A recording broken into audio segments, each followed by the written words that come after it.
College के विद्यार्थियों को इस कार्यक्रम के अंदर मेरा प्रणाम।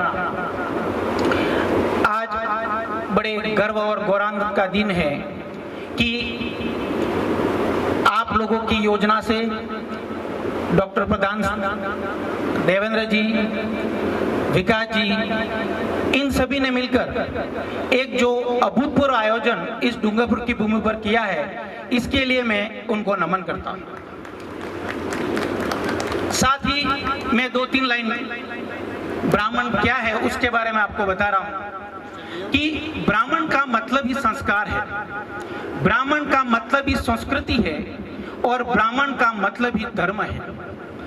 यदि हम लोग हमारी संस्कृति, हमारे संस्कार, हमारा धर्म अगर छोड़ देंगे तो हम ब्राह्मण ही नहीं रहेंगे। और आज हम देखते हैं कि चाहे मीडिया के रूप में हो, दाल महंगी भी है और गलेगी भी नहीं, लेकिन मैं आपको बता रहा हूं कि विश्व के अंदर जितनी भी सभ्यता नष्ट हुई है, चाहे मिस्र की सभ्यता देख ले, चाहे सिंधु घाटी की सभ्यता देख ले, केवल विश्व में आज एक ही प्राचीन सभ्यता विद्यमान है, वो सनातन धर्म की सभ्यता।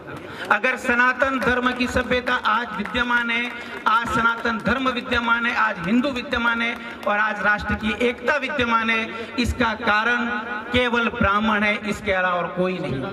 दूसरी जो बात मैं आपको बता रहा हूं कि लोग ये सोचते हैं कि ब्राह्मण को हम गाली दे देंगे, ब्राह्मण के बारे में गलत सलत बातें कर देंगे, सोशल मीडिया पे डाल देंगे, इससे ब्राह्मण कमजोर हो जाएगा और ब्राह्मण कुछ भी नहीं कर सकता। हम सब कुछ कर सकते हैं, लेकिन हमारे साथ एक और चीज बंधी हुई है कि अगर हमने विरोध और उन्मान शुरू कर दिया तो ये जो राष्ट्र है ना, वो राष्ट्र ही नहीं रह पाएगा। अगर एक बार हमने संबंध बिगाड़ दिए तो संबंध आगे बनते ही नहीं है। इसलिए हमने, अपन कहते हैं ना कि रहीमन धागा प्रेम का, तो ये जो प्रेम का जो गांठ हमने बांध के रखी है ना, उसको हम तोड़ना नहीं चाहते। और जितनी भी गालियां देनी है उतने दो। हमारा तक कर्म ये था, हजारों वर्ष पहले भी हम बहुत मेहनत करते थे, आज भी कर रहे हैं और भविष्य में भी करेंगे। अरे हमारे तो डीएनए में ही मेहनत करना लिखा है, आप कितना भी कर लो, हम हार नहीं मानने वाले हैं। और एक और बात बता रहा हूं मैं आपको कि ब्राह्मण पर एक और आक्षेप लगाया जा रहा है कि ब्राह्मण जातिवादी होते हैं। हम कभी जातिवादी नहीं रहे। हमारे शास्त्रों को उठा के देख लीजिए आप, चाहे रामायण के पात्रों को देख लिए, राम के पीछे कभी जाति नहीं लगी है, लक्ष्मण के पीछे कभी जाति नहीं लगी है, अर्जुन के पीछे भी नहीं लगी, हनुमान के पीछे भी कभी जाति नहीं लगी है। फिर ये जातिवाद आया कहां से? ये जातिवाद आया वामपंथियों की वजह से, झूठे इतिहासकारों की वजह से, और इन्होंने इस जातिवाद का सारा ठिकरा हम ब्राह्मणों पर फोड़ दिया है। अरे अगर हम जातिवादी होते तो हम रावण को पूछते, हमारे आराध्य राम को कभी नहीं पूछते, क्योंकि रावण ब्राह्मण था, राम नहीं था। अगर हम जातिवादी होते तो मगध का सम्राट कभी भी चंद्रगुप्त नहीं होता, चाणक्य होता। लेकिन हमने हमारे जीवन में कभी जातिवादी नहीं। एक दूसरा हमारे ऊपर आरोप लगाए जाते हैं, हम पाखंडी हैं, हम लोभी हैं। अरे हमको जो बुलाएगा उसके यहाँ जाते, हम बिना बुलाए किसी के यहाँ जाते भी नहीं कभी। और इसके बाद भी हमारे ऊपर आरोप क्यों लगा रहे हैं, इसका एक और कारण बता रहा हूं कि हमको बताया जा रहा है कि हम रूढ़िवादी। हम कहाँ रूढ़िवादी है? अरे हमारा विज्ञान तो बहुत पहले, मेरे पर्सनल लाइब्रेरी है जिसमें 1 लाख बुक्स है, उसके अंदर मैं एक पंचांग लाया हूं, जो पंचांग 1000 साल का है। हम इतने वैज्ञानिक थे और इतने हैं और इतने रहेंगे कि 1000 साल बाद भी सूर्य कब उगेगा वो भी हमारे पंचांग में लिखा हुआ है। तो किस वैज्ञानिकता को आप बात करो, हम तो बहुत पहले वैज्ञानिक है। आप सब मेडिकल स्टूडेंट है, एक आपके आजकल नया सिस्टम चल गया नहीं कि टेस्ट ट्यूब बेबी। कौरव क्या थे? कौरव के 100 बच्चे जो थे वो क्या थे? अलग अलग मटकों में रखे हुए थे।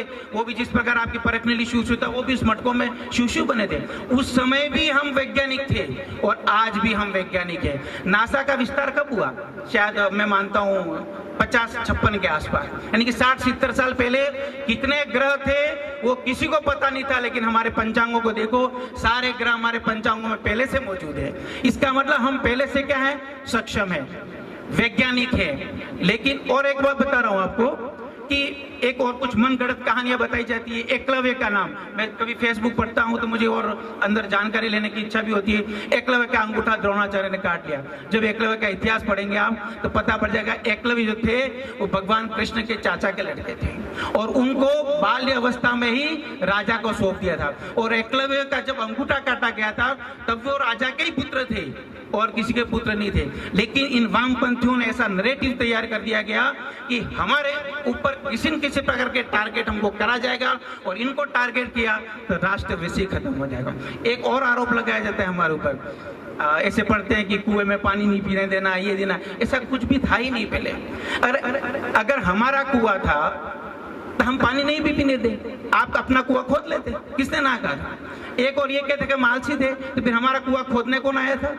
हमारा कुआं हम ही खोद रहे थे, हम पानी पी रहे थे, तो तुम्हारा कुआं तुम खोद लेते, तुम पानी पी लेते। लेकिन इस प्रकार का नैरेटिव तैयार करके हमको बदनाम करने का काम किया जा रहा है। और अंत में एक बात आपको और बता रहा हूं, जब मैं इस गेट के अंदर प्रवेश किया तो मुझे लगा कि चलो प्रोग्राम है, जाते हैं। देवेंद्र जी, विकास जी और 2-3 और साथी थे, वो आए थे। 2-3 बार मेरे से संपर्क किया, मैंने कहा कार्यक्रम बच्चों का जाते हैं। लेकिन 2 घंटे बाद मुझे ऐसा लग रहा है कि वो संपर्क नहीं था, वो संपर्क आज रिश्ता बन गया है।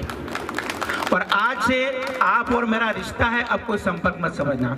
और आप पूरे राज्य के अलग अलग जिलों से हैं, कभी भी कोई भी जरूरत पड़े तो आपका भाई डूंगरपुर में मौजूद है।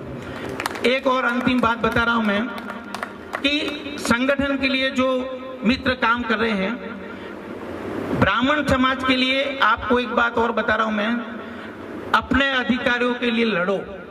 लड़ नहीं सकते हो तो बोलो, बोल नहीं सकते हो तो लिखो, और लिख भी नहीं सकते हो तो उनका साथ दो। अगर साथ भी नहीं दे सकते हो तो उनका मनोबल बढ़ाओ, और अगर उनका मनोबल भी नहीं बढ़ा सकते हो तो कम से कम